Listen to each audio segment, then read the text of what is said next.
The information provided in this video is for educational and entertainment purposes only. This content does not constitute professional automotive repair advice, mechanical engineering consultation, or legal guidance regarding vehicle safety standards. Automotive systems, particularly high-pressure climate control units, involve hazardous refrigerants and pressurized components that can cause physical injury or environmental damage if mishandled. Viewers are strongly encouraged to conduct their own due diligence and consult with a certified ASE technician before attempting any inspections or repairs mentioned. The creator of this video assumes no liability for any actions taken based on the information presented herein. Always refer to your specific vehicle manufacturer's service manual for accurate specifications and safety protocols. Most drivers believe that a failing air conditioning system is a mere inconvenience, a minor discomfort that only matters when the mercury climbs above 90 degrees. However, historical trends in automotive case studies suggest that your AC system is actually a high-pressure ticking time bomb that, if ignored, can lead to a catastrophic mechanical failure costing upwards of $4,000. Imagine you are cruising down the I-10 through the Arizona desert or navigating the sweltering humidity of a Florida afternoon. You notice a slight change in the air temperature, perhaps a faint metallic rhythmic clicking coming from under the hood. You decide to ignore it, thinking you will just roll down the windows. Suddenly, there is a loud snap, your power steering vanishes, and your engine begins to overheat rapidly. What you did not realize is that your AC compressor just seized, snapping your serpentine belt and leaving you stranded in a life-threatening heat wave. This is not just about staying cool. It is about the structural integrity and longevity of your entire vehicle.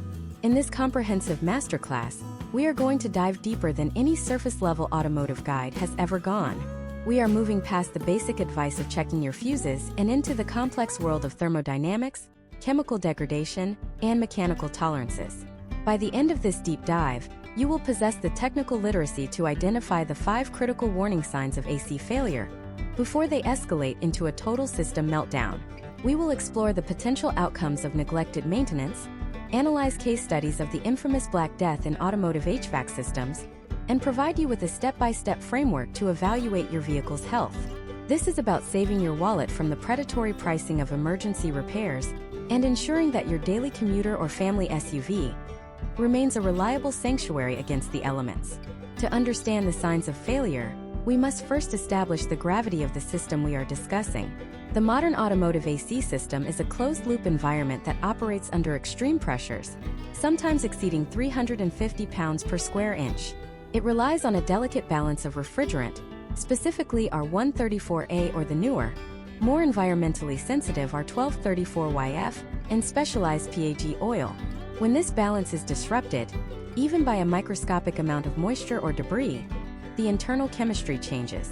Historical trends in automotive engineering show that moisture is the primary catalyst for system acidulation, where the refrigerant breaks down and begins to eat the aluminum components from the inside out. This is why a simple leak is never just a leak. It is an entry point for atmospheric contaminants that will eventually destroy your evaporator and condenser. The U.S. audience often overlooks the fact that the air conditioning system is intrinsically linked to the engine's cooling and drive systems. In many modern American-made trucks and sedans, the AC compressor is a primary load on the accessory drive. If the internal bearings of that compressor begin to pit or gall, the resistance created can decrease your fuel economy by as much as 15% before the system even stops blowing cold air. We will look at data suggesting that proactive detection of these signs can result in a repair bill that is 80% lower than reactive repairs. We are talking about the difference between a $60 O-ring replacement and a $4,000 total system evacuation and replacement. One of the most significant case studies we will examine involves the transition from R12 refrigerant to modern alternatives.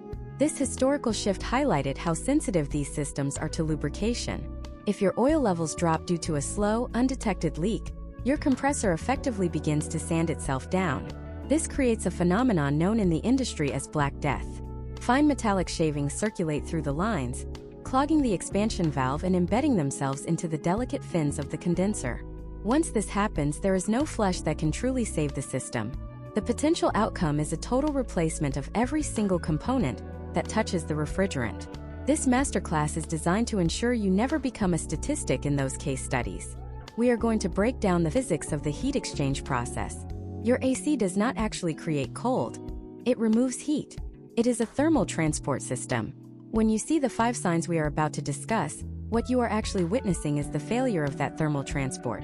We will look at step-by-step details on how to use your senses, sight, sound, and smell, to diagnose issues that even some entry-level mechanics might miss.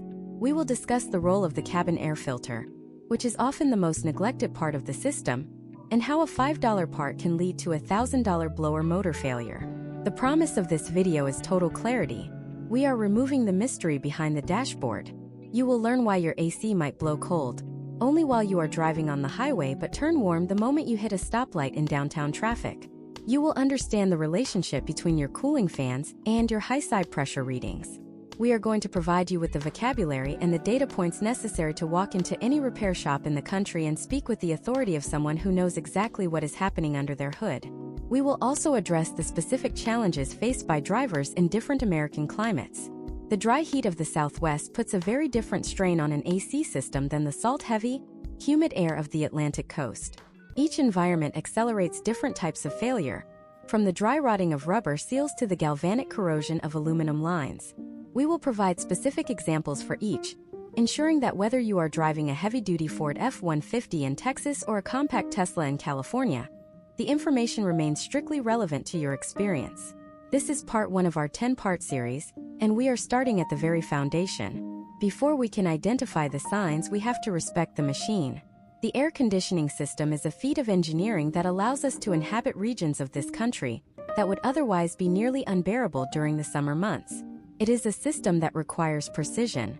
If you are ready to move beyond the surface and truly master the mechanics of your vehicle's climate control, let us begin the deep dive into the first and most deceptive sign that your car's AC is on the verge of a total collapse. We are looking at the subtle shifts in airflow and temperature that most people ignore until it is far too late. We are looking at the science of the vent. The first and most pervasive sign that your vehicle's climate control system is entering a phase of mechanical distress is a phenomenon we call thermal drift. Imagine a driver named Marcus in Charlotte, North Carolina, in June 2026. Marcus is driving a 5-year-old SUV that has been meticulously maintained in terms of oil changes and tire rotations. However, as he sits in stop-and-go traffic on I-77, he notices that the air hitting his face is not quite as crisp as it was last summer. He brushes it off, assuming it is just an exceptionally humid day. This is the first mistake. Thermal drift is the slow, often imperceptible rise in vent output temperature that indicates a loss of system efficiency. In a healthy automotive AC system, the temperature at the center vent should ideally drop to between 38 and 45 degrees Fahrenheit, when the ambient outside temperature is 80 degrees. If Marcus were to stick a digital probe thermometer into his vent, he might find it reading 55 or 60 degrees. While that still feels cooler than the 90-degree exterior air, it is a flashing red light for the internal health of the system. The science of the vent tells us that this temperature delta is governed by the evaporation of refrigerant within the evaporator core, located behind your dashboard. Historical trends in repair data suggest that a 10-degree rise in vent temperature often correlates with a refrigerant loss of as little as 2 to 3 ounces. In a modern system that only holds 14 to 18 ounces total, that small loss represents a 20% reduction in cooling capacity. This loss usually occurs through microscopic pores in the rubber hoses or through the compressor shaft seal, which can dry out if the AC is not used regularly during the winter months. When the refrigerant level drops, the pressure within the evaporator also drops, which sounds counterintuitive. You might think lower pressure means colder temperatures, but if the pressure falls too low, the evaporator surface begins to freeze over with ice. This creates a physical barrier that prevents air from passing through the fins, leading to a secondary symptom: reduced airflow volume. Let us look at a case study involving a 2021 Ford F-150. The owner noticed that after 30 minutes of driving, the air would stop blowing out of the vents almost entirely, even though the blower motor was screaming on high. This is a classic example of evaporator icing. Because the system was slightly low on R1234YF refrigerant, the coil temperature dropped below the freezing point of water. Moisture from the humid air condensed on the coils and turned into a solid block of ice. Once the owner turned the car off and let it sit for an hour, the ice melted, a puddle formed under the truck, and the AC worked perfectly again for another 30 minutes. This cycle is a silent killer for your compressor. Every time that evaporator freezes, the compressor is forced to work harder against higher head pressures, leading to accelerated wear on the internal pistons. Beyond temperature shifts, we must analyze the chemical composition of what is coming out of those vents. Have you ever turned on your car and been hit with a pungent locker room odor? Most people reach for a can of air freshener, but that is merely masking a biological hazard. This smell is often caused by fungal growth on the evaporator core. Because the evaporator is dark, cold, and damp, it is the perfect breeding ground for mold and bacteria. In 2026, with the increased focus on cabin air quality and HEPA filtration in modern vehicles, ignoring this scent is a risk to your respiratory health. Step by step, you can mitigate this by checking your cabin air filter, which should be replaced every 12,000 miles. If the filter is clogged with organic debris like leaves or dust, it traps moisture against the evaporator, accelerating the rot. A neglected cabin filter can reduce airflow by up to 60%, forcing the blower motor to draw more current and eventually burn out its resistor block. We also need to discuss the data regarding vent temperature consistency across the dashboard. If the driver's side vents are blowing ice cold but the passenger side vents are lukewarm, you are likely not looking at a refrigerant leak at all. Instead, you are witnessing the failure of an electronic actuator or a blend door. Modern dual-zone climate control systems rely on small plastic gears and electric motors to move flaps inside the HVAC box. These flaps mix hot air from the heater core with cold air from the AC evaporator. Historical case studies on vehicles from the mid-2020s show that these plastic gears are prone to stripping. When they fail, the flap can get stuck in a position that allows engine coolant heat to contaminate the refrigerated air. This is a mechanical failure that requires a deep-dive dashboard disassembly, often costing over $1,000 in labor alone. Identifying this early through a simple hand test across all vents can save you from misdiagnosing the problem as a simple leak and wasting money on unnecessary refrigerant recharges. Potential outcomes of ignoring these subtle vent signals are not just limited to sweat and discomfort. When the system is struggling to reach its target temperature, it never cycles off. In a properly functioning vehicle, the AC compressor clutch should engage and disengage periodically to maintain pressure. If your vent temperature is high, the engine control module will keep that compressor locked in the engaged position indefinitely. This creates immense heat under the hood. We have seen data where an overworked AC system contributes to a 5-degree rise in overall engine coolant temperature. In older vehicles or those with aging cooling systems, this is often the tipping point that leads to a blown head gasket or a cracked radiator tank. The AC system is not an island. It is a heavy load that the engine must carry. If the AC is dragging, the engine is dragging. Imagine you are Sarah, a freelance photographer in Seattle. It is a rare 85-degree day in 2026. Her car's AC is blowing air that feels just slightly humid. She doesn't see any smoke or hear any noise, so she continues her commute. What she doesn't know is that her condenser, located right in front of the radiator, is packed with road salt and grime from the previous winter. This debris is preventing the refrigerant from shedding its heat. As a result, the high side pressure in her AC lines is skyrocketing to 400 psi. At this pressure, the rubber seals are being pushed to their absolute limit. Suddenly, a high-pressure relief valve on the compressor pops, releasing a cloud of refrigerant and oil. In seconds, the system is empty and the compressor is bone dry. By failing to notice the sign of slightly warmer, humid air, Sarah now faces a full system overhaul. The transition from a working system to a failing one is often marked by these nuanced changes in the quality of the air. It is not always a sudden bang. It is a slow fade. In the next part of this masterclass, we are moving from the invisible signs of the air to the audible warnings of the machine itself. We will dissect the symphony of clicks, squeals, and grinds that emanate from your engine bay. There is one specific sound that drivers often mistake for a belt issue, but it actually signals the total internal destruction of your compressor's swash plate. If you hear this sound even once, you have less than 24 hours of drive time before your serpentine belt snaps and leaves you stranded.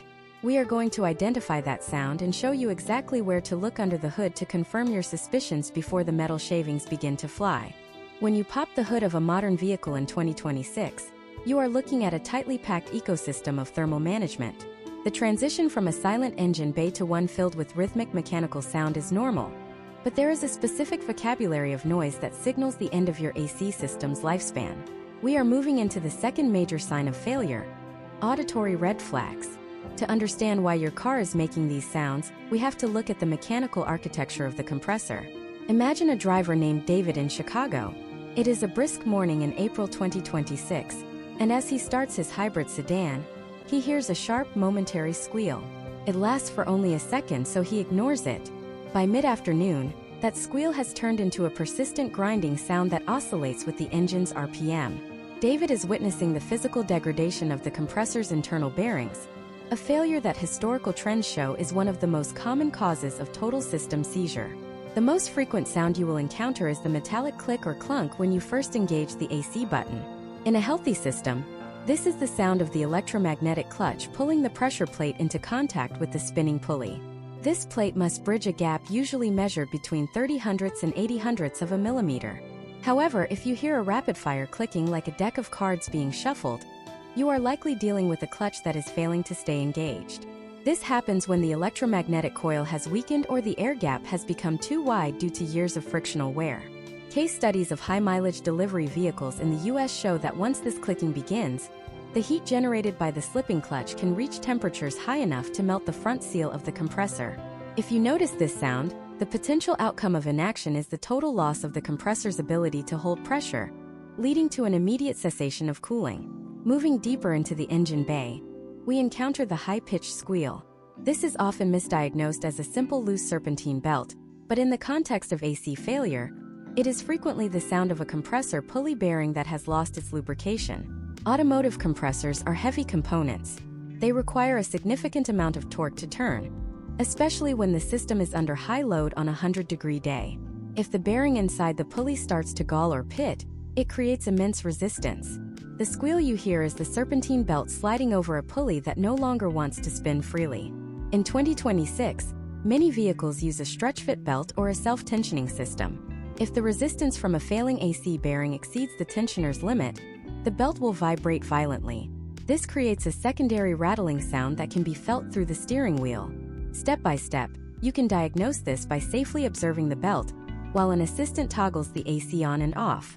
If the squeal coincides exactly with the clutch engagement, the problem is internal to the compressor. If the squeal is constant regardless of whether the AC is on, the pulley bearing itself is likely the culprit. Perhaps the most terrifying sound in the automotive HVAC world is the death rattle. This is a low-pitched, guttural growl or a rhythmic knocking that comes directly from the body of the compressor. Inside the compressor, a component called a swash plate rotates, driving 5 to 7 miniature pistons back and forth to compress the refrigerant gas. These pistons are lubricated by a very specific amount of PAG oil circulating with the refrigerant. If that oil level drops by even half an ounce due to a slow leak, the pistons begin to scrape against the cylinder walls. This is metal-on-metal contact at 3,000 cycles per minute. Imagine the inside of your engine running without oil. That is exactly what is happening inside your compressor during a death rattle. Historical data from repair franchises across the United States indicates that once this knocking sound becomes audible from inside the cabin, the internal components have already begun to disintegrate. These metallic shavings are then pumped at high pressure through the rest of the system, acting like liquid sandpaper on your expansion valve and condenser. There is also the sound of the hiss. This is often heard inside the cabin, coming from behind the dashboard vents, specifically right after you turn the engine off. While a brief, 2-second hiss can be normal as pressures equalize, a prolonged hissing or whistling sound is the audible signature of a refrigerant leak or a failing expansion valve. The expansion valve is the gatekeeper of the system. It takes high-pressure liquid refrigerant and sprays it into the evaporator as a low-pressure mist. If the internal orifice of this valve is restricted by debris, or if the sensing bulb is failing, the refrigerant does not flow smoothly. It creates a turbulent, high-velocity whistling sound. Think of it like a garden hose with a kink in it.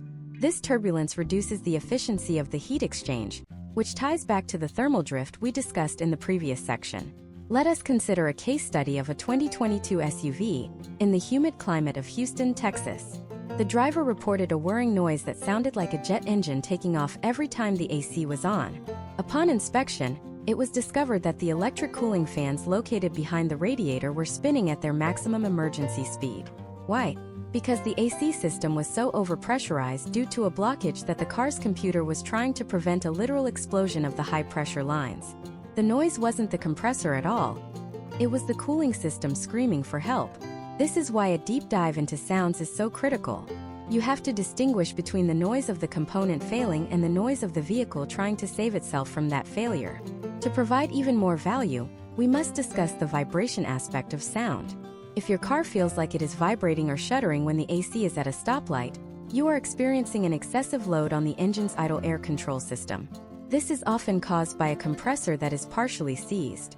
The engine has to burn more fuel and work harder just to keep the compressor turning, leading to a rough idle and a low-frequency hum that can be felt in the seat of your pants. Potential outcomes of ignoring this include premature failure of your engine mounts and an overall decrease in the lifespan of your alternator, which must compensate for the erratic electrical draws. The auditory signs of AC failure are your car's way of communicating a physical breakdown before it becomes a total mechanical blackout. By paying attention to the specific pitch, frequency, and timing of these noises, you can pinpoint exactly which part of the 5-component loop is failing. Whether it is the electromagnetic clutch, the internal swash plate, or the external cooling fans, the sound is the symptom of a deeper thermodynamic struggle. But what happens when the signs aren't just in the air or in the sounds? What if the signs are physical, tangible, and visible right under your feet or under your hood? In the next part of this masterclass, we are moving from the ears to the eyes. We are going to investigate the mysterious puddles that appear under your vehicle, and why some of them are a sign of a healthy system, while others are a sign of a catastrophic chemical leak. We will also uncover the hidden visual indicator located on your AC lines that most modern drivers don't even know exists, which can tell you in 10 seconds if your system is contaminated with moisture. If you have ever seen a strange oily stain on your driveway that isn't engine oil or coolant, you need to see what we are covering next, because it involves the most expensive fluid in your entire car. The third major indicator of a failing climate control system is the presence of visible fluid leaks and residue. This is where most drivers get confused because the air conditioning system is the only part of your vehicle that is designed to leak fluid by default. If you see a puddle of clear, odorless water under your car after a drive on a humid afternoon in Atlanta, that is actually a sign of a healthy, functioning system. That water is the condensation being stripped from the air by your evaporator core and channeled through a drain tube out of the cabin. However, when that puddle takes on a different color, texture, or location, you are witnessing the physical evacuation of your system's lifeblood. Imagine a driver named Elena in Miami. It is July 2026. And she notices a small yellowish-green oily spot on her garage floor, right near the front passenger side of her engine bay. She touches it and notices it has a thick, viscous consistency, much heavier than water but lighter than engine oil. Elena is looking at PAG oil mixed with UV dye. Historical trends in automotive manufacturing show that nearly all modern vehicles leave the factory with a specialized fluorescent dye pre-installed in the AC system. This is done specifically because refrigerant gas is invisible to the naked eye. When a leak occurs, the pressurized gas escapes, carrying a small amount of lubricating oil, and that bright dye with it. If you see a neon green or yellow oily residue on any of your AC components, you are looking at the exact point of failure. This oily residue often accumulates around the AC compressor's front seal, or at the crimp points of the high-pressure hoses. Step by step, a visual inspection can save you thousands. You should look for what technicians call a dirt magnet. Because the AC oil is incredibly sticky, any microscopic leak will quickly attract road dust and grime. If you see a thick, black, caked-on sludge specifically around a metal-to-rubber hose connection, that is not just engine dirt. It is a sign that refrigerant has been seeping out of that fitting for months. In 2026, with the cost of our 1234YF refrigerant hovering at record highs per pound, a slow leak is not just a mechanical issue. It is a recurring drain on your maintenance budget. Potential outcomes of ignoring these oily spots include the total starvation of the compressor's internal bearings, leading to the catastrophic seizure we discussed in the previous section. Let us dive deeper into a case study involving a 2023 luxury crossover. The owner noticed that the carpet in the passenger footwell was damp and had a faint, musty smell. Most people would assume they left a window crack during a rainstorm, but the fluid was clear and did not smell like rain. This was a classic case of a clogged evaporator drain tube. Within the HVAC box under your dashboard, there is a plastic tray designed to catch all the condensation and funnel it outside the car. Over time, dust, pet hair, and biological growth can plug this small rubber exit tube. When the water has nowhere to go, it backs up until it overflows directly into your vehicle's interior. In modern vehicles, the floorboards are packed with sensitive electronic control modules and wiring harnesses. If that AC water reaches those electronics, you are no longer looking at an AC repair.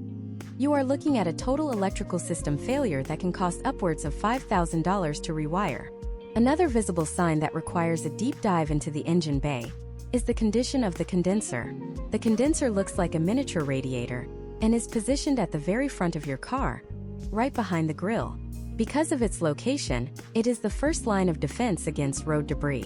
If you see flattened fins or significant dings in the aluminum mesh, the thermal efficiency of your system is compromised. Historical data suggests that if 20% of your condenser fins are crushed, your system's ability to shed heat drops by nearly 40%. This causes the internal pressures to spike. Furthermore, in coastal regions or areas where salt is used on the roads in winter, the aluminum can undergo a process called white rust or galvanic corrosion.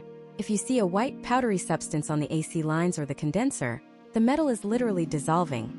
Eventually, a pinhole leak will form, and the pressurized gas will vent into the atmosphere. We also need to talk about the sight glass. While many modern US vehicles have phased out the traditional sight glass located on the receiver dryer, some 2026 models and many older vehicles still have them. This is a small circular window on the metal AC lines.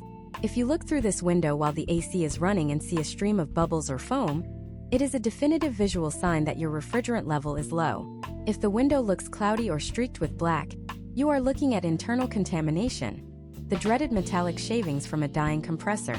This is one of the most accurate diagnostic tools available to the average driver, yet it is rarely used.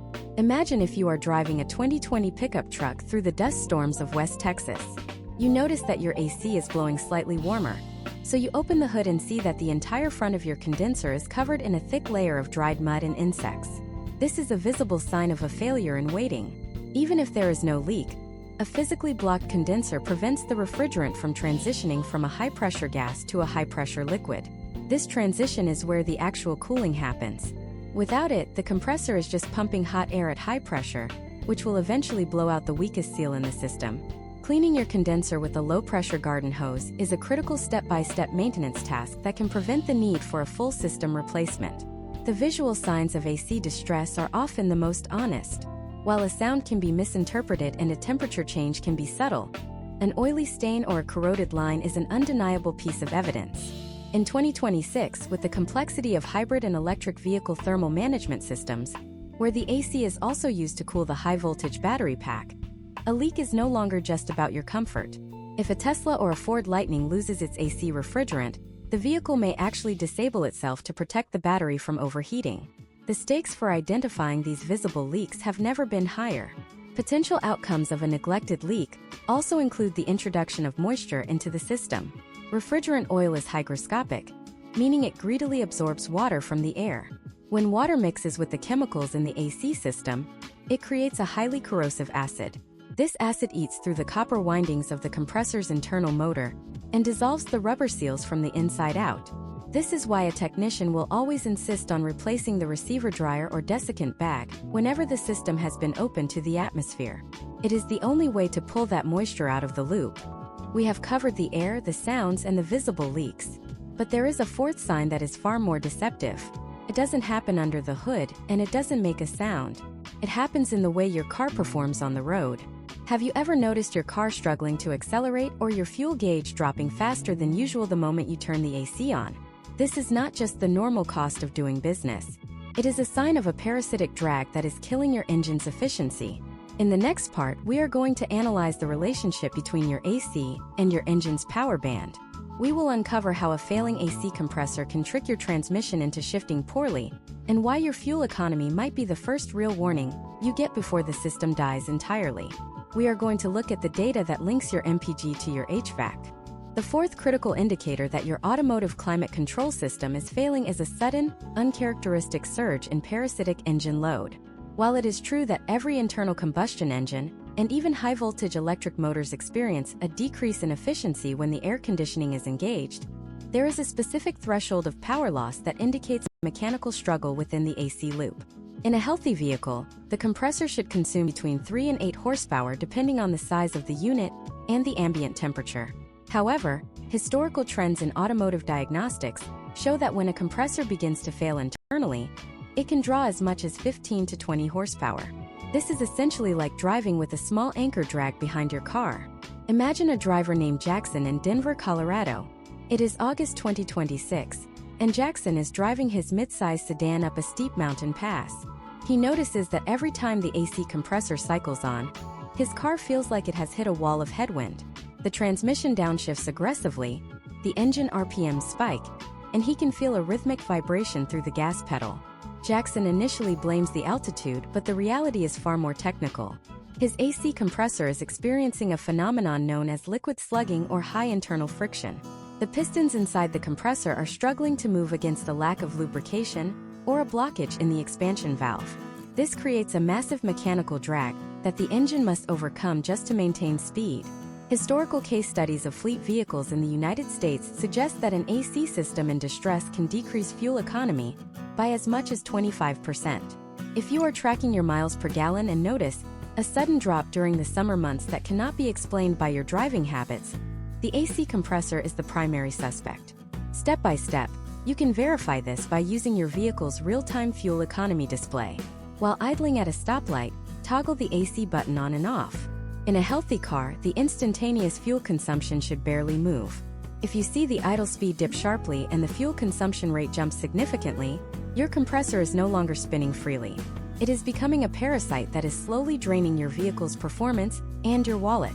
We must also examine the data regarding modern variable displacement compressors or VDCs. Unlike older systems that used a simple on and off clutch, many cars in 2026 use a VDC that stays engaged nearly all the time but changes its internal stroke to vary the cooling output. When these advanced units begin to fail, the signs are much more subtle. You might not hear a loud click, but you will notice that the car feels sluggish or heavy. This is because the internal control valve is stuck in a high output position, forcing the engine to work at maximum capacity, even when you only need a small amount of cooling. This constant high load state generates excessive heat under the hood, which can lead to the premature degradation of your engine oil and cooling system components. Potential outcomes of ignoring this parasitic load extend beyond just poor gas mileage. In modern vehicles, the engine control unit or ECU is constantly monitoring the load on the crankshaft. If it detects an abnormal surge in resistance from the AC compressor, it may attempt to compensate by altering the ignition timing or the fuel-to-air ratio. This can lead to a condition called pre-ignition or knocking, which can cause internal damage to your engine's pistons and valves over time.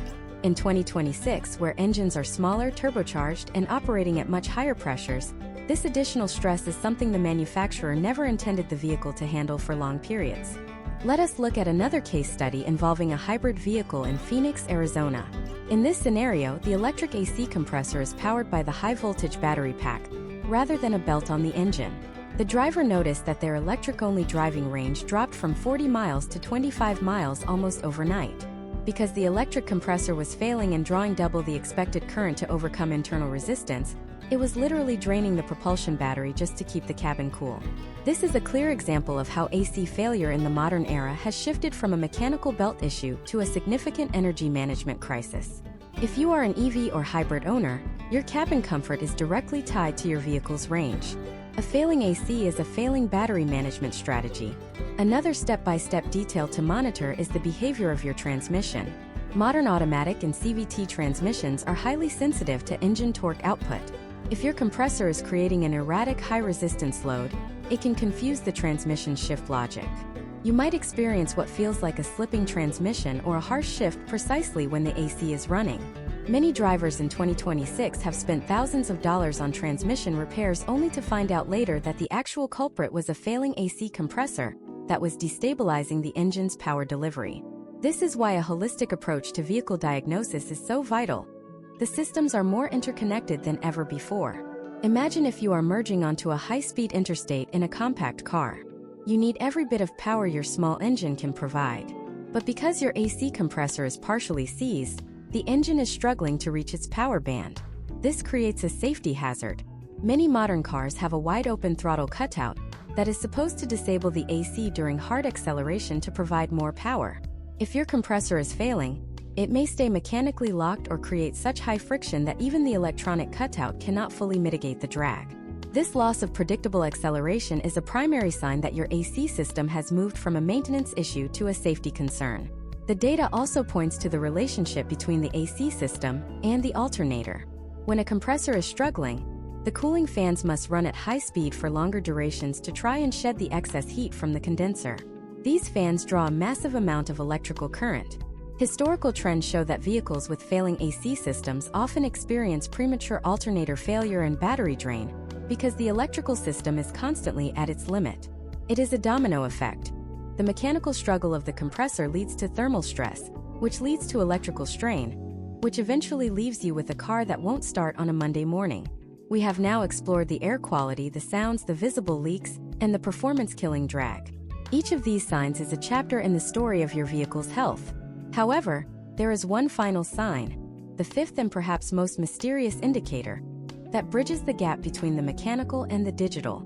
It involves the very brain of your car. In 2026, your car's computer knows more about your AC than you do, and it is sending out signals that most drivers completely overlook or misinterpret as random electrical glitches. In the next part of this masterclass, we are going to dive into the world of diagnostic trouble codes and sensor data. The fifth and most sophisticated sign of a failing air conditioning system is what we categorize as the digital handshake failure. In 2026, your car is essentially a mobile local area network, and the climate control system is one of its most data-hungry nodes. Gone are the days of a simple mechanical switch connecting a battery to a compressor clutch. Today, every time you press that AC button, a complex series of digital requests and sensor verifications must occur within milliseconds. If any link in this data chain is broken, your car's body control module will initiate a system lockout to prevent mechanical damage. This is often the most frustrating type of failure because the hardware, the compressor, the lines, and the refrigerant might be perfectly intact, yet the system refuses to function due to a faulty piece of silicon or a corrupted data packet. Let us look at a case study involving Chloe, a tech professional in Portland, Oregon, in May 2026. Chloe drives a 5-year-old electric SUV. On an unseasonably warm afternoon, she notices that her infotainment screen shows a small alert, climate control restricted. She tries to lower the temperature, but the vents only blow ambient air. Chloe assumes her refrigerant is low, but the reality is much more subtle. Her vehicle's ambient air temperature sensor, located behind the front bumper, has developed a high-resistance fault due to road salt corrosion. The sensor is reporting an outside temperature of -40 degrees Fahrenheit to the car's computer. Because the software is programmed to prevent the AC from running in freezing temperatures, which would cause the evaporator to turn into a solid block of ice, the computer has electronically disabled the compressor. Chloe could spend hundreds of dollars on a recharge she does not need when the actual fix is a $20 sensor. This illustrates a critical point in modern automotive diagnostics.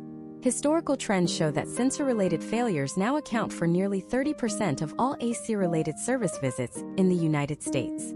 To identify this sign, you must look for erratic behavior in your vehicle's external temperature display. If the dashboard tells you it is snowing while you are visibly sweating in the July sun, your AC is not broken, it is being lied to.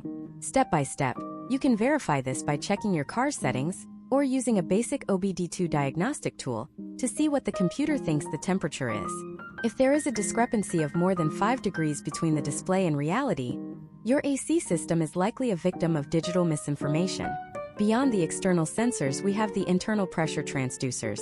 In older vehicles, a simple pressure switch would either be open or closed. In 2026, we use transducers that provide a constant stream of voltage data to the engine control unit.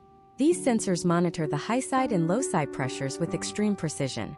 If the transducer itself fails or begins to send a skewed signal, the potential outcome is a system that either will not start or, more dangerously, stays on when the pressure is far too high. Imagine if the pressure rises to a point where a line is about to burst, but the sensor is stuck reporting a safe pressure. The computer will not know to shut the system down. This is why many modern cars have a fail-safe mode where, if the sensor signal drops out entirely, the AC defaults to an off position. If you notice your AC works perfectly for 3 minutes and then abruptly cuts out every single time you drive, you are likely witnessing a computer-initiated shutdown triggered by a sensor reading that has drifted out of its acceptable range. Another unmistakable digital sign is the flashing AC light. On many popular American and Japanese models, the light on the AC button is not just an indicator. It is a diagnostic tool. If you press the button and the light begins to blink rhythmically instead of staying solid, the computer is telling you it has detected a synchronization error. Inside the compressor, there is a speed sensor that compares the RPM of the compressor shaft to the RPM of the engine's crankshaft. If the compressor starts to seize or the clutch starts to slip, the RPMs will not match. Historical case studies show that the computer can detect a slip as small as 5%. The flashing light is the computer's way of saying it has disconnected the AC to prevent the serpentine belt from burning up or snapping. Ignoring a flashing AC light is a direct path to being stranded on the side of the road, with a broken belt and an overheated engine. We also need to discuss the role of the evaporator temperature sensor, often called the fin probe. This tiny thermistor is tucked deep inside the dashboard, literally touching the fins of the evaporator. Its sole job is to tell the computer when the core is getting too close to 32 degrees Fahrenheit. If this sensor fails high, the compressor will never turn on. If it fails low, the system will run until the evaporator freezes solid, blocking all airflow, a symptom we discussed in the science of the vent. The digital sign here is a gradual loss of airflow that resets every time you turn the car off.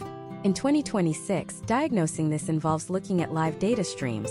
A technician will look for a P0530 or P0531 code, which specifically points to AC sensor circuit malfunctions.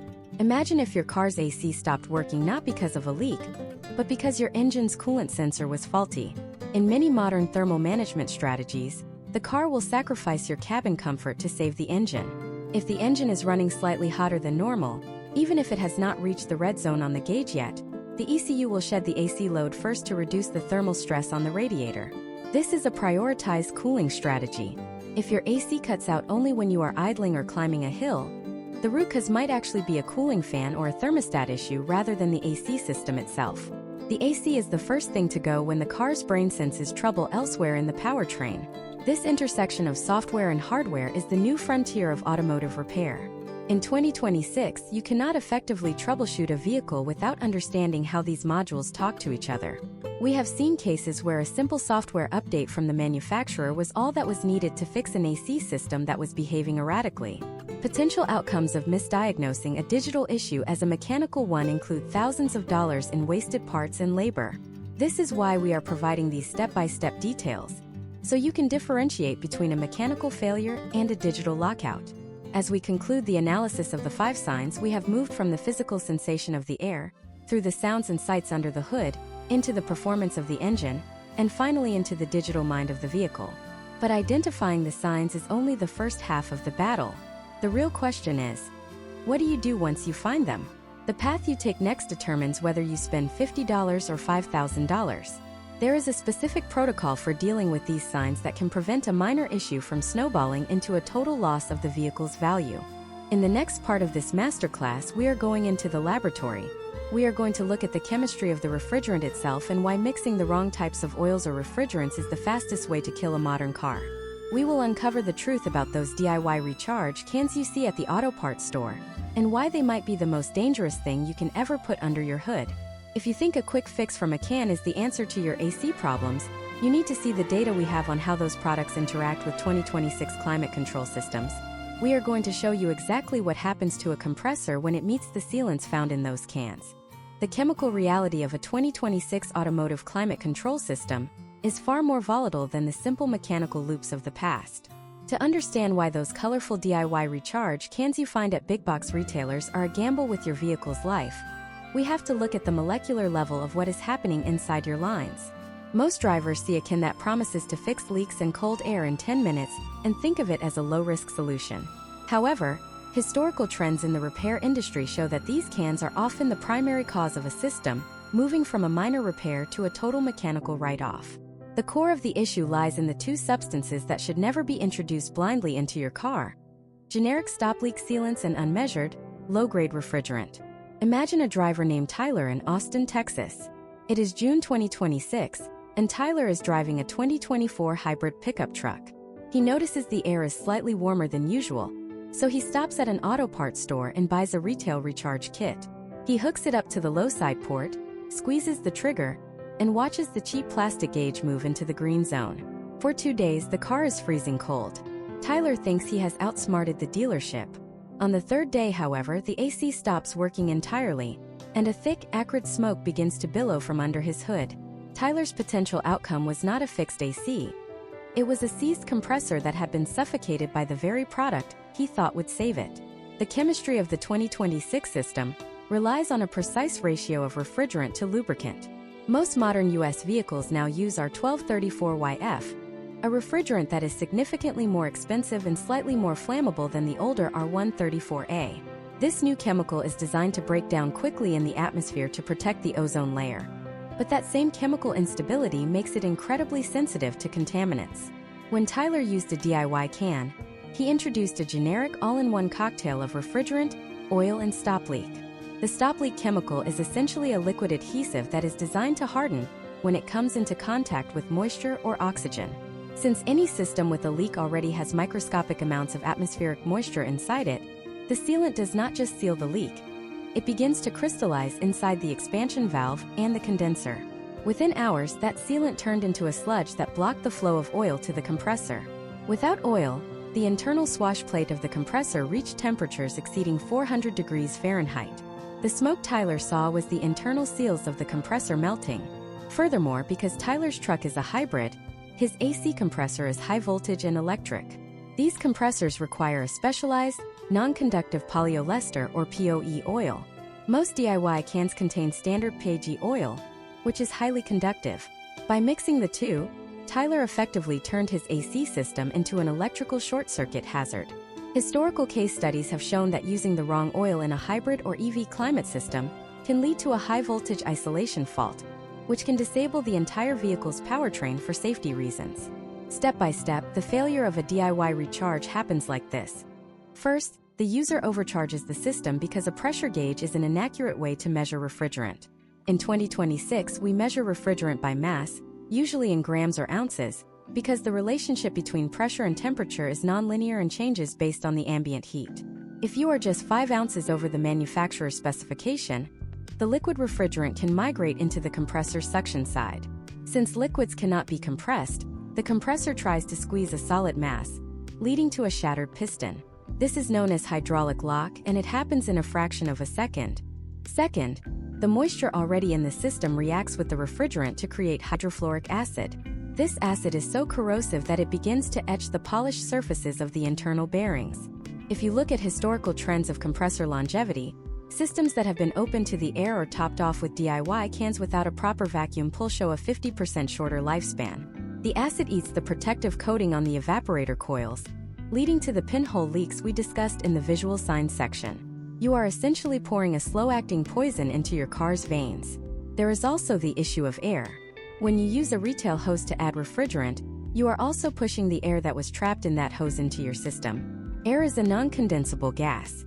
It takes up space in the condenser but provides zero cooling. This causes your high side pressures to skyrocket. We have seen data where a system with just 10% air contamination runs 20 degrees hotter at the vent and consumes 30% more fuel. The car's computer will see this high pressure and may engage the cooling fans at maximum speed indefinitely, leading to the premature failure of the fan motors and the alternator. To add even more depth to this chemical masterclass, we have to talk about the recovery process. In 2026, if you take a car to a professional shop and they detect sealants in your system, they may refuse to service the vehicle. This is because those sealants can ruin their $5,000 refrigerant recovery machines. These machines use sensitive internal filters and valves that are instantly clogged by the liquid glue found in DIY cans. This means that once you put stop leak in your car, you may have effectively made your vehicle unserviceable by any reputable technician, forcing you to replace every single component from the condenser to the evaporator to ensure the system is clean. Imagine if you were a buyer looking at a used car in 2026. You see a beautiful SUV, but the AC has a slight hiss. You think it is a quick fix. But if the previous owner used 3 or 4 of those DIY cans to keep it running through the summer, that car is a ticking financial time bomb. The internal contamination is invisible until the day the expansion valve finally chokes on the accumulated sludge. This is why we advocate for a professional vacuum and recharge. A professional machine pulls a deep vacuum on the system for 30 minutes, which boils off any moisture and removes all non-condensable gases before precisely weighing in the exact amount of pure refrigerant required. The difference in potential outcomes is staggering.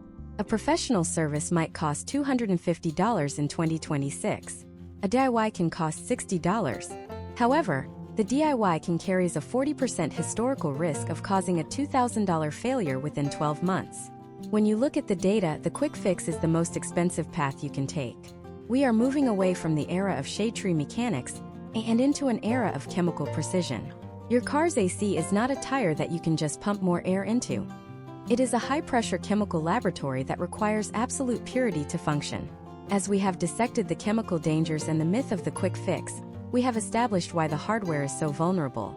But there is a specific part of the AC system that is the most difficult and expensive to fix, the part that lives deep inside your dashboard. It is a component that, when it fails, requires the entire interior of your car to be ripped out. Many drivers ignore the signs of this specific failure until their cabin smells like a chemical factory or their floorboards are soaked.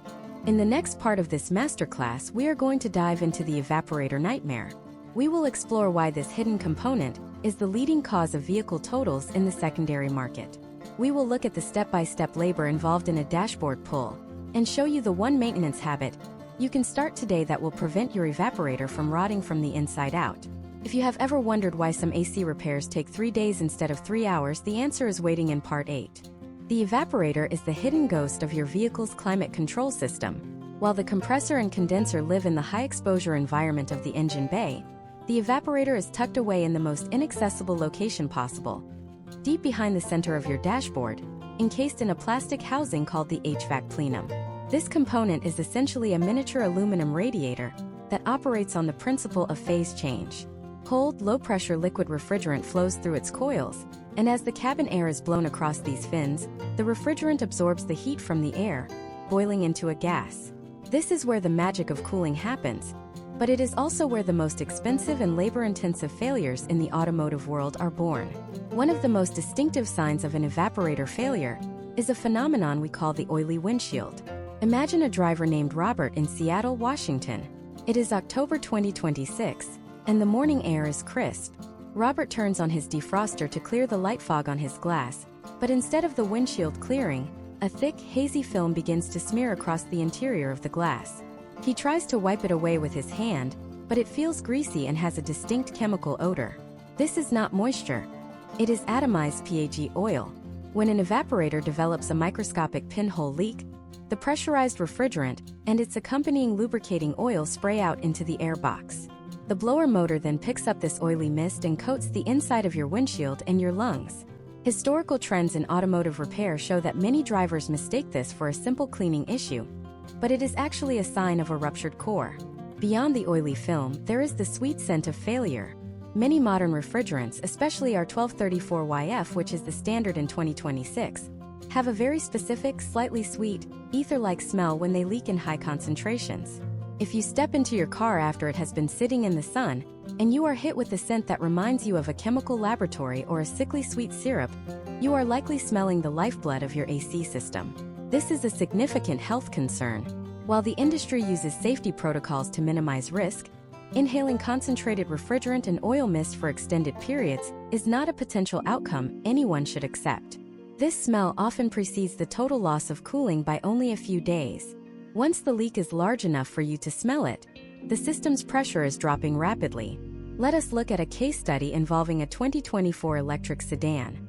The owner, Jordan, noticed the sweet smell but decided to wait until her next scheduled maintenance. Within a week, the car's thermal management system began throwing errors. In 2026, many electric vehicles use a component called a chiller, which is essentially a secondary evaporator that shares the same refrigerant loop as the cabin. When Jordan's cabin evaporator leaked, the entire system lost its ability to maintain the precise pressures needed to cool the high-voltage battery pack. The car eventually entered a turtle mode, restricting speed to 25 miles per hour to prevent battery overheating. What Jordan thought was a minor comfort issue turned into a total vehicle immobilization. This highlights the step-by-step details of how interconnected these systems have become.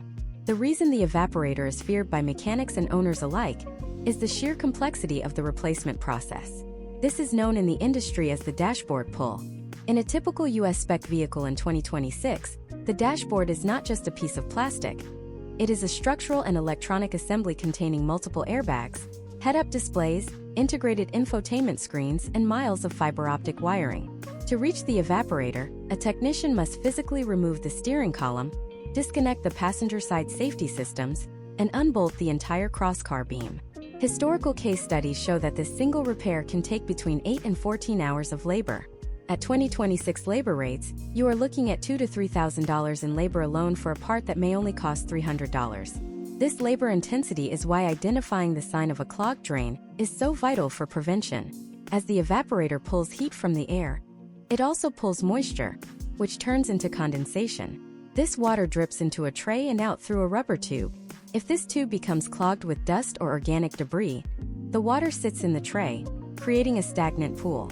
In the humid climates of the American Southeast, this leads to a biological buildup often called black sludge. This sludge is highly acidic. Over time, it eats through the thin aluminum walls of the evaporator, causing the very leaks we are discussing. A simple step-by-step maintenance check involves ensuring that you see a clear puddle of water under your car after every drive. If the puddle stops appearing, the water is staying inside your dashboard, and your evaporator is currently rotting. To provide even more value, we must discuss a preventative habit that can save you from this nightmare. Most drivers shut their cars off while the AC is still blowing full blast. This leaves the evaporator core freezing cold and soaking wet in a dark, sealed box. This is the perfect environment for mold and corrosion. A high-value tip used by savvy high-mileage drivers is to turn the AC compressor off, but leave the fan running on high for the last 2 miles of their commute. This allows the ambient air to warm up the evaporator and dry off the moisture before the car is parked. Historical data suggests that vehicles where this habit is practiced have a 60% lower incidence of evaporator leaks and foul odors over a 10-year lifespan. Imagine if you are Jordan again, and you have just been quoted $4,000 to fix that evaporator. You might be tempted to trade the car in, but in 2026, savvy buyers and dealerships use electronic refrigerant sniffers during the appraisal process. They will stick a probe into the center vent, and if it detects even a few parts per million of R1234YF, they will deduct the full cost of the repair from your trade-in value. There is no hiding a failing evaporator in the modern market. The potential outcomes of neglect are always a financial loss, whether through repair costs or diminished resale value. We also have to consider the role of the cabin air filter in this ecosystem. If you neglect your filter, dust bypasses the media and sticks to the wet fins of the evaporator. This creates a wool-like coating that traps moisture against the metal. Step by step, this dust layer turns into a corrosive blanket. In 2026, we are seeing more evaporators fail prematurely in urban areas with high construction dust or in rural areas with heavy pollen. Replacing that $20 filter every 6 months is the single best insurance policy you have against a $4,000 dashboard pull. The evaporator is the heart of the cabin experience, but it is also the most vulnerable point of failure. We have analyzed the oily films, the chemical smells, and the catastrophic labor involved in its repair. We have looked at how 2026 electronics and battery cooling systems are tied to this single piece of aluminum. But even if your evaporator is perfect, there is a tiny mechanical gatekeeper that can still shut your whole system down. It is a component that lives right at the entrance of the evaporator, and when it fails, it can trick you into thinking your compressor has exploded. In the next part of this masterclass, we are focusing on the expansion valve and the orifice tube. These are the precision metering devices that control the flow of refrigerant. We will reveal how a tiny piece of debris, the size of a grain of salt, can cause your AC to blow ice cold 1 minute and burning hot the next. We will also look at the phenomenon of the screen clog and why a $10 filter inside your AC lines is often the real reason your system feels like it's gasping for breath. If you have ever had an AC that only works on the highway but fails in the city, the answer is in part 9. The expansion valve and its simpler cousin, the orifice tube, represent the tactical heart of the refrigeration cycle. Without these precision metering devices, your car's air conditioning system would be nothing more than a collection of pressurized pipes with no ability to actually remove heat. The expansion valve is the gatekeeper located right at the entrance of the evaporator. Its job is to take the high-pressure, warm liquid refrigerant coming from the condenser and rapidly drop its pressure as it enters the evaporator. This pressure drop causes the refrigerant to flash into a cold mist, which then absorbs heat from your cabin. If this valve fails to move, or if it becomes clogged by a piece of debris the size of a grain of salt, the entire thermal exchange stops. Imagine a driver named Leo in Dallas, Texas. It is August 2026, and the outside temperature is hitting a staggering 105 degrees. Leo is driving his SUV on the highway, and the AC is blowing a respectable 45 degrees. However, The moment he exits the freeway and hits the stop-and-go traffic of the service road, the vent temperature climbs to 75 degrees within 2 minutes. He accelerates back to speed and the cold air returns. Leo is witnessing a classic sign of a failing expansion valve. In this scenario, the valve's internal needle or sensing bulb has lost its ability to modulate the flow based on the load. Historical trends in automotive diagnostics suggest that this intermittent cooling is often misdiagnosed as a low refrigerant level, leading many owners to waste money on recharges when the real issue is a mechanical restriction. The expansion valve operates using a tiny diaphragm and a spring-loaded needle. It relies on a sensing bulb that monitors the temperature of the refrigerant exiting the evaporator. In a healthy system, if the air is too cold, the valve restricts the flow to prevent the evaporator from freezing. If the air is too warm, it opens up to allow more refrigerant in. When the internal diaphragm of the valve ruptures or the spring loses its tension, the valve can get stuck in a fixed position. If it is stuck too far open, the evaporator becomes flooded with liquid refrigerant, which can lead to the hydraulic lock of the compressor we discussed in the chemical section. If it is stuck too far closed, the system is starved of its cooling medium, and the compressor will cycle on and off rapidly as it hits its low-pressure cutout. A common case study involves a 2023 sedan that exhibited a strange whistling or hissing sound coming from the dashboard, only when the AC was engaged. This sound was the audible signature of a restricted expansion valve, because the orifice was partially blocked by a tiny shard of aluminum, likely a remnant from the manufacturing process or a sign of early compressor wear. The refrigerant was being forced through a microscopic gap at extreme velocity. This created a Venturi effect that generated enough noise to be heard over the radio. Step by step, the technician used a stethoscope to isolate the sound to the expansion valve. Upon removal, the internal screen of the valve was found to be 60% blocked by a fine gray sludge. This sludge is the telltale sign of desiccant failure, where the moisture-absorbing bag inside your receiver dryer has ruptured, sending thousands of tiny silica beads through your lines. In 2026, the potential outcomes of a failed expansion valve are even more severe for electric and hybrid vehicles. Because these cars use the AC system to cool the high-voltage inverter and the battery pack through a series of chillers, the expansion valves are often electronically controlled. These e-valves use a stepper motor to move the needle with extreme precision based on data from the car's computer. If the stepper motor fails or the electronic control signal is lost, the vehicle may enter a reduced power mode to protect the battery from heat damage. We have seen data suggesting that a $50 electronic expansion valve failure can effectively disable a $70,000 electric vehicle until the part is replaced and the system is recalibrated. Let us look at the orifice tube, which is common in many American trucks and older sedans. Unlike the expansion valve, the orifice tube is a fixed-diameter plastic tube with a fine mesh screen on both ends. It has no moving parts, which makes it reliable, but also makes it a literal trap for debris. If your compressor has ever experienced even minor internal wear, the metallic shavings will eventually find their way to the orifice tube screen. This creates a condition known as the screen clog. As the screen fills with metal and oil sludge, the flow of refrigerant is choked. You might notice that your AC works perfectly in the morning when it is 70 degrees, but fails completely in the afternoon when it is 90. This is because the restricted flow is enough to handle a light heat load, but cannot provide enough refrigerant to combat the intense afternoon sun. Imagine if you are driving a 2021 pickup truck in the dusty plains of Kansas. You notice that the high-side AC line under the hood, the thin one, is burning hot to the touch, while the low-side line, the thick one, is barely cool. This temperature differential is governed by the orifice tube. If the tube is clogged, the high-side pressure will spike to dangerous levels while the low-side pressure drops into a vacuum.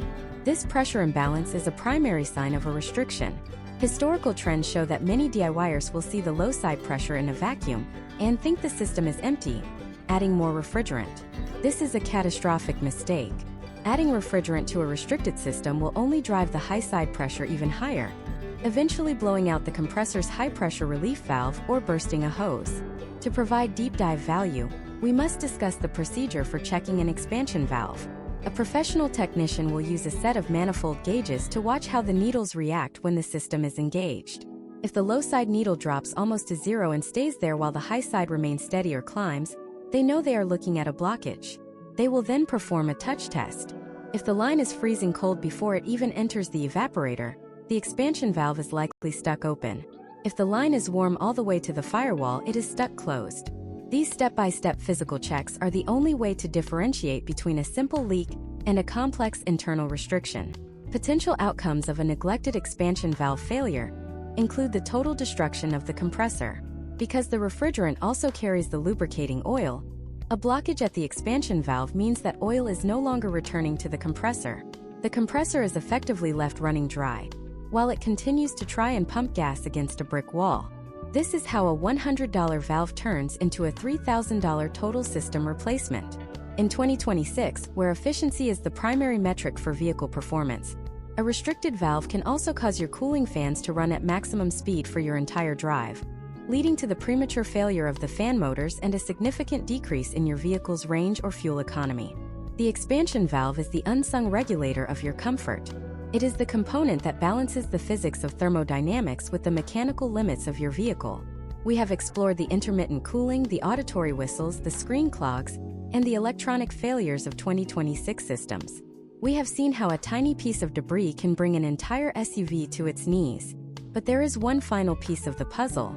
Even if your compressor is strong, your refrigerant is pure, and your valves are open, your AC can still fail for a reason that is entirely external to the HVAC loop. In the final part of this masterclass, we are going to look at the environment and the user.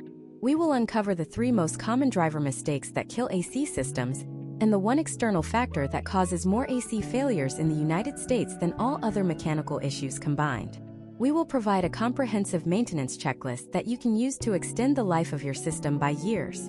We are closing the loop on the 5 signs and giving you the ultimate blueprint for automotive climate control mastery. The most important lesson of all is coming next. The most important lesson of all is that the environment you drive in and the way you interact with your controls are often more impactful than the mechanical quality of the parts themselves. While we have spent this masterclass dissecting the internal physics of the 5 signs of failure, we must now address the external variables and user behaviors that dictate whether your system lasts 5 years or 15. In 2026, as vehicles become more integrated and complex, the margin for error has narrowed significantly. We are moving beyond the hardware and into the psychology and environmental science of automotive climate control. Let us start with the single most common external factor that causes more AC failures in the United States than any other mechanical defect: environmental contamination and corrosion. Imagine a driver named Isabella in New Jersey. It is March 2026, and the winter snow is finally melting. Isabella has driven her compact sedan through 3 months of road salt, brine, and slush. She thinks she is doing the right thing by taking her car through a standard car wash. But what she does not realize is that the high-pressure water has pushed salt deep into the crevices of her condenser. Over the next few weeks, a process called galvanic corrosion begins. Because the condenser is made of thin aluminum fins held together by a frame, the salt acts as an electrolyte. By the time the first hot day of May arrives, the aluminum has become brittle and developed a series of microscopic pinhole leaks. Historical trends in the Northeast and the Rust Belt show that vehicles that do not receive a specific, low-pressure rinse of the condenser after winter experience a 30% higher failure rate in AC lines and heat exchangers. The potential outcome for Isabella is a $600 condenser replacement that could have been prevented with a 10-minute garden hose rinse. Step by step, the data suggests that you should open your hood and look through the front grille. If you see a white powdery residue on the metal surfaces, that is the salt beginning its work. In 2026, where aluminum is used more than ever to reduce vehicle weight for fuel economy and electric range, this corrosion is a primary threat. You must ensure that you are rinsing the front of the car with a focus on the area behind the bumper, where the condenser sits as the first line of defense. Now we must analyze the 3 most common user mistakes that actively kill AC systems. The first is the cold start max AC habit. Imagine a driver in Phoenix, Arizona, named David. It is July 2026, and his car has been sitting in a parking lot until the interior has reached 140 degrees. David jumps in, starts the engine, and immediately hits the max AC button with the fan on high. This is a massive mechanical shock to the system. In 2026, many vehicles use variable displacement compressors that are designed to ramp up slowly. By forcing the system to its absolute maximum stroke while the engine's oil pressure is still stabilizing, David is causing a torque spike that puts immense stress on the compressor's internal swash plate and the serpentine belt.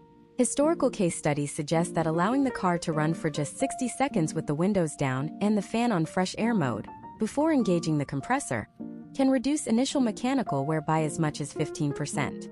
This allows the high-pressure side of the system to stabilize before it is asked to perform a heavy lift. The second mistake is the recirculation trap. We see this often with long-distance commuters or rideshare drivers in humid climates like Miami or Houston. In 2026, with the high cost of energy, many drivers keep their system on recirculation mode indefinitely to save power. However, this traps the moisture from the occupant's breath inside the cabin. This moisture is then pulled directly onto the cold evaporator core, where it stays. This leads to the formation of a biofilm. In the science of microbiology, a biofilm is a complex colony of bacteria and fungi that creates a protective slime layer. Once this biofilm is established on your evaporator, it is nearly impossible to remove without a full chemical flush. This is what causes that sour gym bag smell. The data shows that using fresh air mode for the last 5 minutes of every drive, especially when humidity is above 60%, prevents the evaporator from staying wet while the car is parked, effectively starving the biofilm of the moisture it needs to grow. The third mistake is winter neglect. In many parts of the US, drivers turn their AC off in October and do not touch it again until May. This is a death sentence for the compressor's shaft seal. The refrigerant in your system carries the PAG or POE oil. This oil is the only thing keeping the rubber seals from drying out and cracking. If the system is not engaged for 5 months, the oil settles at the bottom of the lines, and the seals at the top of the system begin to shrink. Historical trends show that the majority of refrigerant leaks are discovered in the spring precisely because the seals failed during the winter. In 2026, most modern cars automatically run the AC compressor when the defroster is on to dehumidify the air. But if you have a manual system or a vehicle with an economy mode that disables the compressor, you must manually run your AC for at least 10 minutes every week, even in the dead of winter, to keep those seals lubricated. To provide you with the ultimate blueprint for mastery, we have developed a 2026 maintenance checklist based on the data we have analyzed. Step 1 is the 6-month cabin filter audit. In the modern American landscape, air quality fluctuations from wildfires and urban construction have made the traditional 1-year filter interval obsolete. A clogged filter increases the static pressure in the HVAC box, which forces the blower motor to draw more amperage and causes the evaporator to run at suboptimal temperatures. Step 2 is the visual line inspection. Every time you check your oil, look for the dirt magnets we discussed in Part 4. An oily, dusty spot on an AC line is a leak in progress. Catching it when it is a $10 O-ring issue is the difference between a minor fix and a $3,000 compressor failure. Step 3 is the performance benchmark. On the first warm day of the year, use a digital probe thermometer. If your vent temperature is higher than 45 degrees when it is 80 degrees outside, your system is likely undercharged or restricted. Do not wait for it to stop blowing cold entirely. By the time it stops blowing cold, the internal damage from moisture and acid has already begun.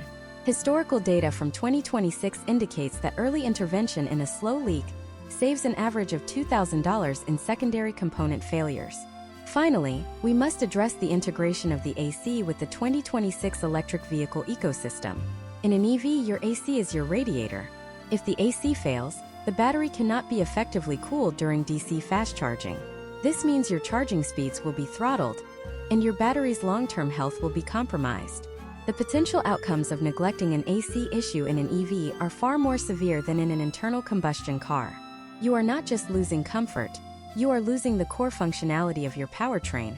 As we conclude this deep dive masterclass, you now possess the technical literacy to identify the 5 signs, understand the chemical dangers of DIY fixes, and navigate the complex relationship between your dashboard and your engine bay. You know that a sound is a signal, a smell is a warning, and a puddle is a data point. The goal of this masterclass has been to move you from a reactive owner to a proactive manager of your vehicle's most vital thermal system. By following these step-by-step details and respecting the thermodynamics of the loop, you can ensure that your car remains a reliable sanctuary, no matter how high the mercury climbs on the American highways of 2026. If you found this deep dive into climate control systems valuable, you will want to see our next investigation into the hidden world of engine cooling systems.